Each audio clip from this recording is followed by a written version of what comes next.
Comentario al libro de Daniel. Un encuentro con la palabra de Dios. Tema número 10. Capítulo 2. El Imperio de Bronce. Y luego un tercer reino de bronce, el cual dominará sobre toda la tierra. Daniel 2:39. B.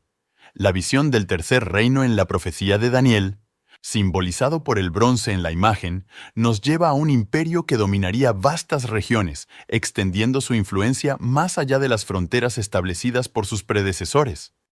Tras la hegemonía del imperio medo-persa, que alcanzó y gobernó culturas milenarias como Egipto, Babilonia y Palestina, otro reino surgiría: el imperio griego, establecido en una pequeña franja geográfica de Europa occidental, esperando el momento de expandirse. La historia muestra que el imperio medo-persa, tras siglos de dominación, cedió su lugar a un nuevo poder: el imperio griego, situado al oeste de los dominios persas, en una pequeña franja de Europa.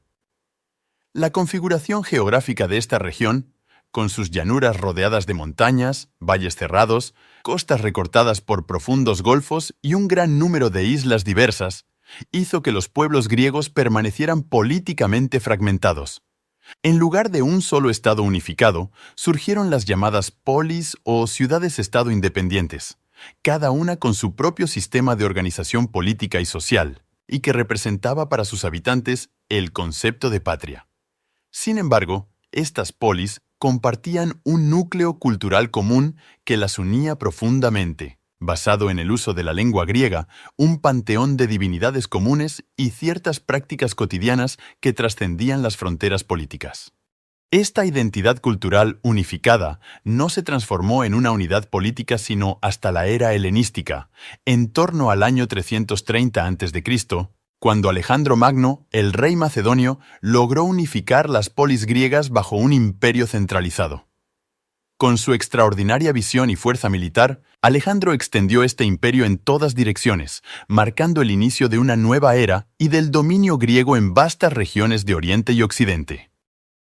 Este proceso comenzó con su padre, Filipo II de Macedonia, cuyo liderazgo y conquistas establecieron las bases de lo que sería el futuro imperio helénico. Alejandro, a los 20 años, tomó el mando de un ejército greco-macedónico y lanzó una serie de campañas en Asia, cuyo objetivo final era dominar toda la región.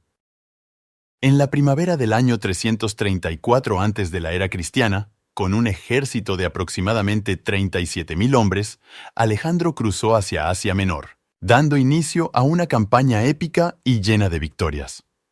Su primera gran victoria en la batalla del río Gránico consolidó su reputación como estratega, y a la primavera siguiente, todo el occidente de Asia Menor estaba bajo su control. Fue aquí donde Alejandro liberó a las ciudades griegas de la influencia persa. Mientras tanto, el rey persa, Darío III, comenzó a movilizar sus tropas en un intento por detener el avance griego. Sin embargo, la famosa batalla de Isos en el año 333, en la que el ejército de Alejandro derrotó a las superiores fuerzas persas, demostró nuevamente la brillantez táctica del joven líder. Tras su victoria en Isos, Alejandro avanzó hacia las ciudades portuarias de Tiro y Gaza. Para tomar Tiro, que se hallaba en una isla, Alejandro construyó un terraplén que le permitió acercar sus fuerzas y, finalmente, vencer tras 7 meses de asedio. Este hecho, además de demostrar sus habilidades militares, señaló el avance decisivo hacia el control de la región. En el invierno del año 332, Siria, Palestina y Egipto cayeron bajo el dominio de Alejandro, quien fue recibido en Egipto como faraón y reconocido como hijo de Amón, o, en términos griegos, como hijo de Zeus. Fundó Alejandría, que se convertiría en un centro de poder y cultura en el Mediterráneo. No obstante, Darío continuó resistiendo, ofreciendo a Alejandro un acuerdo de paz que incluía la cesión de todas las tierras al oeste del río Éufrates. Alejandro rechazó esta oferta y marchó hacia Mesopotamia, enfrentándose a los persas en la batalla decisiva de Gaugamela en el año 331. A pesar de la superioridad numérica del ejército persa, Alejandro triunfó, penetrando el centro de la línea persa y obteniendo una victoria total. Finalmente, Alejandro avanzó hacia Babilonia y las capitales persas de Susa y Persépolis, capturando vastas riquezas y consolidando su dominio. En el año 330, con la muerte de Darío, Alejandro asumió el título de Gran Rey de Persia, marcando el fin del imperio medo-persa y cumpliendo así la visión profética. Una vez más, el relato histórico confirma que Dios es quien guía la historia.